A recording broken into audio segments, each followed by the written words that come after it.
Use your washi tape to tape off the edges, and then start with a wash with the sky using ultramarine blue and bring that down into a cerulean blue, and then a little tiny bit of cadmium red is at the horizon line. Now I'm using an older brush with frisket in order to block out the white portions of the wave.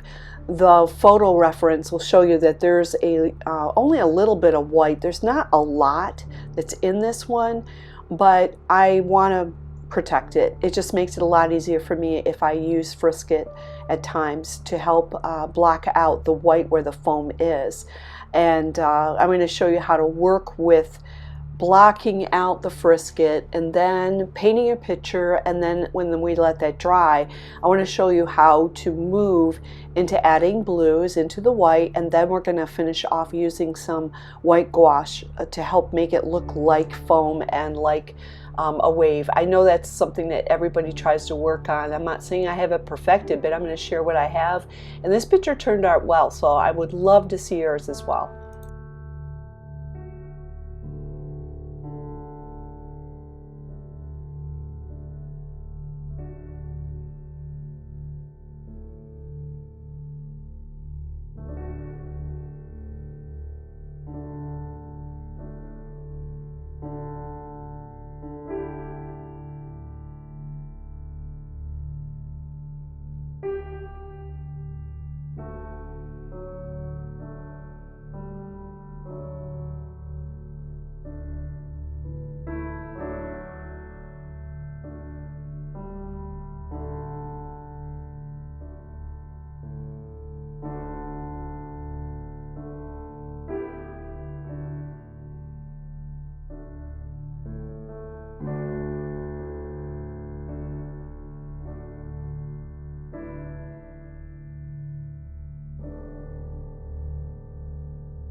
After the frisket dried, I'm using a small script brush. This is very thin, and it's the Series 4758 Aqua Elite. I love that group of paintbrushes. And you can see I've been turning my paper sideways, whatever I have to do in order for me to get a straight line. I took a ruler and I measured off from the top down 3.5 inches for this picture. This is like a 9 by 12 size. And then I used my ruler and my pencil to draw the line so I had it straight. And then I used just freehand in order for me to put the dark blue in. And I'll go back and touch that up a little bit more later. But I'm going to continue to move forward in my picture, and I'm using a very, very light blue. I'm not using much. And I'm actually using, it's called Gray of Gray, which is a whitish gray. Very, very pretty. So after I lay in some of this teal type of blue in the background, I'm going to move forward. You're going to see where I'm going to add in grays and add a little bit more cerulean blue inside of my water as well.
watch my pictures.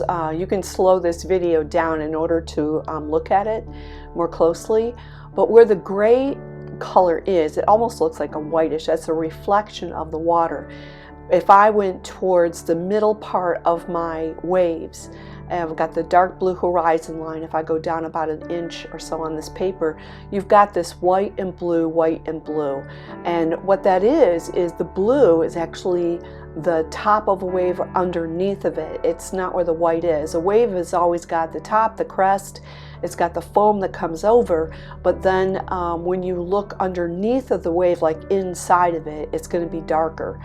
So just pay attention to those lines. Take a look at your picture, your reference picture, take a look at your paper, and don't worry if you make mistakes. Just practice. You got to keep working on it. It took me about 6 months of painting water pictures like this in order for me to really get a feel for a three-dimensional look with waves. So take your time, learn. Inside of the beach, I'm just using a tiny bit of gray right by the inside of where that wave crashes. Whenever a wave's going to hit, you've always got like a shadow built up in there. And so I'm using a tiny bit of neutral added into my sand colors. I'll make sure I list my colors inside of the commentary section of this video. So I'm just touching this up right now. I'm going to let these sections dry, move on to something else. You know how I am. Rotate, rotate, rotate, and don't paint over wet things.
I took most of the frisket off. I'm starting to remove it with a rubber cement eraser. It's awesome, and I picked this up at Cheap Joe's.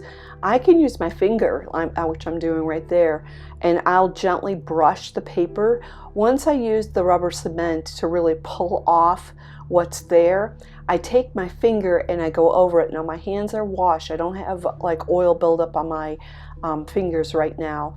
I'm a person that when I was younger my hands would sweat, so I'm always cognizant of the fact that our fingers have oil on them, and you do not want to allow those oils from your fingerprints and finger, the front side of your hand, to get on your paper. But I use my hand when it's really clean like that to touch it, touch my paper, and I can feel where a frisket is left. So I've removed that, and now I'm going back in and I'm deepening that line on the horizon, and I'm using ultramarine. I'm not using a ton of water, but I'm using ultramarine at the horizon line, and then I'm softening that line up by adding a tiny bit of water on my brush. I know I've got some cerulean blue in here, but way back there, I love that deep color of the line. Now I'm starting to add in a little bit of darker tones around the waves. At the base of the waves, at the top of the waves, I always watch to see what's dark and what's light. And whenever a wave is hitting, you're going to have a line off to the right or to the left, and that's where you've still got a little bit of motion and movement going on in the waves. So you're going to see me add in different tones of blues. I'm looking to pick up the darkness and the lightness, and I'll protect that gray that's in there on the middle section of the wave on the left hand side. So I love water. It's one of my favorite things to paint.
Pay attention when you're looking at pictures or looking at the ocean. There's always sandbars, and where I said there was this nice beautiful white gray in my picture which shows the reflection of the sun, I've actually added a little bit of my beach colors into the water. That would be normal. I usually see like some touches of green, touches of the sand colors, and then I also have the blues and the teals, because whenever you've got the foam going on the beach, in that foam you're going to have these nice little splatches or splotches of teal blues or the cerulean type of blue.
I've added the color I want to see reflected in the water at this point. I could see some beautiful like sand colors shining through that water. I see the green, I see the teal.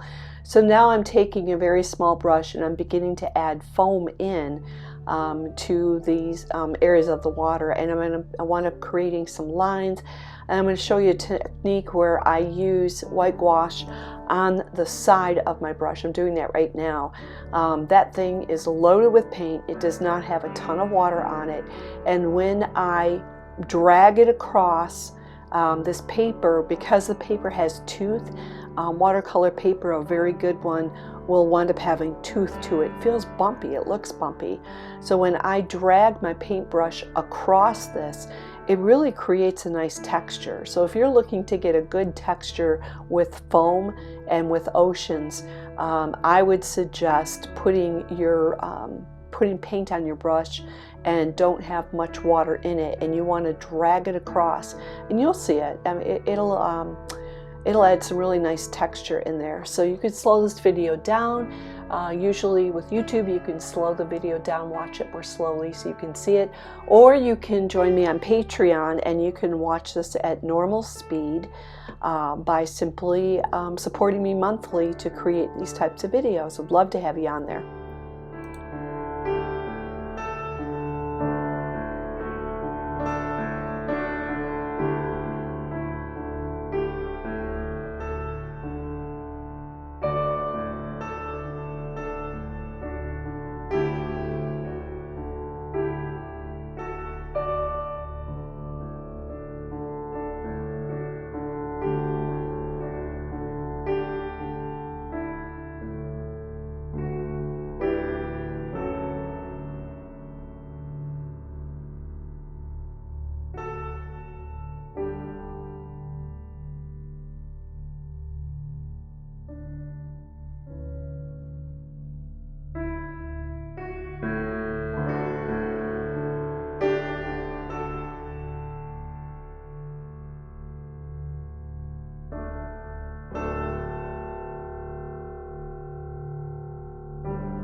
I have a metal ruler that I'm going to pull out here in a minute, and I'm going to begin to start splashing water onto this foam, because the foam is messy and you don't want it perfect. And you can see, like right now, I'm drawing these beautiful cells that show up inside of beach waves. And I've taken a lot of photos. I've spent a lot of time in Hawaii on the beach taking photos. I went there 4 times to visit my son. He was in the Army, and I visited so many beaches on there. It was ridiculous. I had a ball. So I took a lot of photos, and that allowed me to look and study like what waves look like up front. And they have these little lines that I'm sketching in right now, and they squiggle all over the place. So look at photos, try different things. And one of the things I always have to tell myself when I'm working on watercolor painting is I'm not done yet. And the reason why I tell myself that is sometimes I look at it and I feel like it's a mess. It just doesn't look that good, and I have to remind myself it always looks better once I keep going forward and keep working on things. So I'm just fine-tuning this area, but I'm going to pull out a metal ruler. You can use a credit card or some kind of piece of plastic, and I'm going to put paint on the end of a brush. I'm not going to have a lot of water in it, just like we did earlier. And what I'm going to do is flick the beach area, so I can flick splashes of water into this area of the beach. And I'm going to tell you right now that some of this teal that I'm painting in, I fixed it later. It was too dark for me. And I did that by simply wetting a paintbrush and just scrubbing it gently and removing some of this. You have to play with it, and I tried different things, and I felt like those were wrong, so I removed them later. But I don't mind it if you see something that I don't like, and how do I correct it. It makes it a lot easier for all of us to learn if we help one another. Here's that ruler, and here I am flicking this paint onto this area of the painting. And in a second I'm going to grab some paper towel and I'm going to continue to do it, but I want to protect the waves because I'm about ready to use this technique to create the sand. And when I create the sand, I use at least 3 to 4 different colors: dark, white, a peachy color, and sometimes a little bit of a pink. And I will flick this, or sometimes you guys have seen me use a metal screen, and I'll paint color on this screen. It's made for watercolors, and I'll blow through it and it blows the dots on. But you have to protect your painting while you're doing that, or you'll get sand everywhere. So I'm doing it the wrong way at first, and then I'm going to grab the paper towel. I'm going to lay paper towel down on my water, and then I'm going to flick again. So show you the right way and the wrong way. But it's a lot of fun. I love making sand.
I've been using a tiny bit of neutral in with my paint to create a little bit of shadow, kind of like define some of the shadow. If you don't define the shadow, you don't get to see the light. It's not as bright.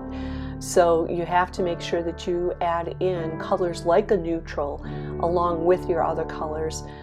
This wave actually reaches a peak and then it's going to like collapse down on the beach. That's what this is doing.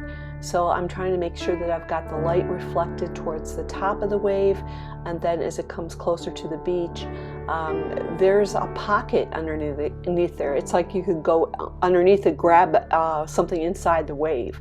That's the way it looks in the photo. So I'm just trying to add in the colors to reflect the light. I want the sunlight coming through this painting. I want it to come through those waves. So I'm just playing with it, and then I'm going to use my gel pen to help define some of the white. And I've already defined some of the waves in the back by adding a tiny bit of a darker green into the wave just to draw a few lines. I'll make sure that I get you a close-up picture before we sign off today.